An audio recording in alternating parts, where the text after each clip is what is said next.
ஆசீர்வதிக்கும் தேவன் நம்மை ஆசீர்வதிப்பாரே. துதி ஸ்தோத்திரம் இயேசுநாதா, துதி உமக்கே என்றுமே. இன்று ஒரு வசனம். அன்றியும் நீங்கள் மீட்கப்படும் நாளுக்கென்று முத்திரையாக பெற்ற தேவனுடைய பரிசுத்த ஆவியை துக்கப்படுத்தாதிருங்கள். எபேசியர் 4:30. கர்த்தருக்கு பிரியமான தேவனுடைய பிள்ளைகளே, இயேசு கிறிஸ்துவின் நாமத்தினாலே உங்களை வாழ்த்தி ஆசீர்வதிக்கிறோம். விசுவாசிகள் அனைவரும் கிறிஸ்துவின் அழைப்பை பெற்றவர்கள். அந்த அழைப்புக்கு தகுதி உள்ளவர்களாய் நாம் வாழ வேண்டும். மனத்தாழ்மை, சாந்தம், நீடிய பொறுமை, அன்பு என்னும் பண்புகளை கிறிஸ்துவின் பிள்ளைகள் தரித்திருக்க வேண்டும். ஆண்டவரின் பிள்ளைகள் ஒருமைப்பாட்டை காத்துக்கொள்ள வேண்டும். நாம் அனைவரும் கிறிஸ்துவின் சரீரம், கிறிஸ்துவின் ஆவியில் செயல்படுகிறவர்கள். இயேசு அனைவருக்கும் உரியவர். அவர் எல்லோரோடும் எல்லாருக்குள்ளும் இருக்கிறவர். நாம் பழைய மனிதனை களைந்து புதிய மனிதனை தரித்துக் கொள்ள வேண்டும். பழைய மனிதனுக்குரிய சாத்தானின் இயல்புகளை களைந்து போட வேண்டும்.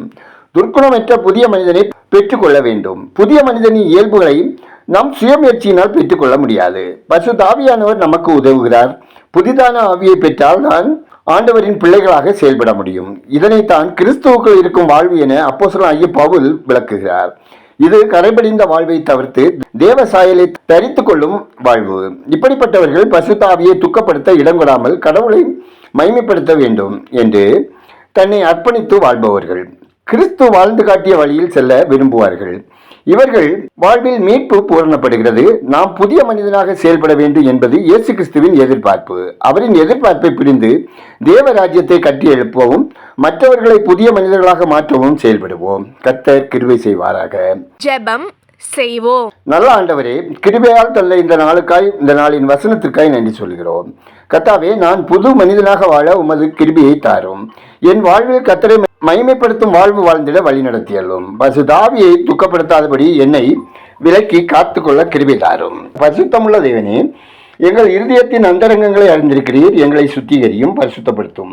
தேவனே, இந்த நாளில் எங்கள் விருப்பங்களையும் திட்டங்களையும் உம்முடைய கைகளில் தருகிறோம். அப்பா, எங்கள் வாழ்வின் எல்லா நிகழ்வுகளும் உம்முடைய சித்தப்படியும் உம்முடைய வாக்கின்படியும் நடத்தி எல்லாம் ஜெபிக்கிறோம். ஆண்டவரே, எளிமையும் தாழ்மையும் இரக்க குணம் உள்ளவர்களாகவும் நடந்து கொள்ள பெருமையும் ஆணவமும் எங்களிடமிருந்து துரத்தப்பட வேண்டும் என்று ஜெபிக்கிறோம். ஆண்டவரே, இன்று ஒரு வசனம் கேட்கிற ஒவ்வொருவரின் குடும்பங்களிலும் தேவ சமாதானம் நிலைத்திருக்கவும், குடும்ப பிரச்சனைகள் மாறவும், கையின் பிரயாசங்கள், வருமானம், பொருளாதாரம் ஆசீர்வதிக்கப்படவும், சமாதானமான வாழ்க்கை வாழவும் ஜெபிக்கிறோம். குடும்ப வாழ்வில் இருளின் ஆதிக்கங்களினால் விளையும் போராட்டங்களிலிருந்து பூரண விடுதலை அனுபவிக்க பரிசுத்த ஆவியானவரின் ஆளுகை வேண்டும் எனவும், ரட்சிக்கப்படாத குடும்ப உறுப்பினர்கள் ரட்சிக்கப்படவும், பிள்ளைகள் கர்த்தருக்குள் வளர்ந்து கனிதரவும் வளமான எதிர்காலம் அமைந்திடவும், பிசாசின் தந்திரங்களை எதிர்த்து நிற்கும் திராணி உள்ளவர்களாய் சாட்சியாய் வாழவும் உங்க கிருபை தந்தல்ல ஜெபிக்கிறோம்.